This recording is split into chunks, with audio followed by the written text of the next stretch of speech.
намоиши асарҳои рассомони шаҳри хуҷанд дар шаҳри душанбе маротибаи аввал нест ки баргузор мегардад, вале ин дафъа чорабинӣ ба тамом дигар аст.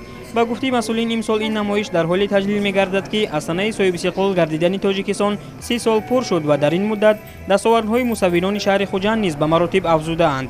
ташкилкунандагони чорабинӣ мегӯянд ки намоиш беҳтарин асарҳои рассомони шаҳри хуҷандро дар бар мегирад.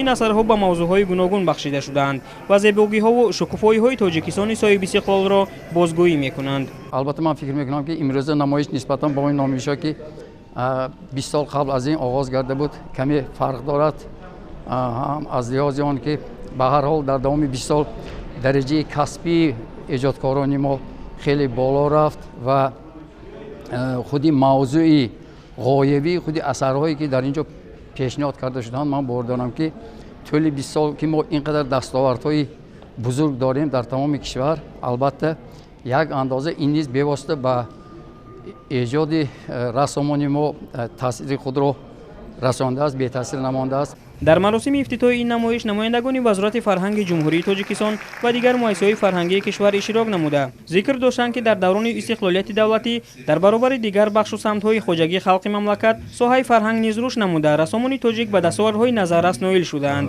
намоиш ки таҳти унвони нигоҳ кушода шуд, маҳсули эҷоди 11 расsom ва устодони санъати рассомии шаҳри хуҷандро дар бар мегирад.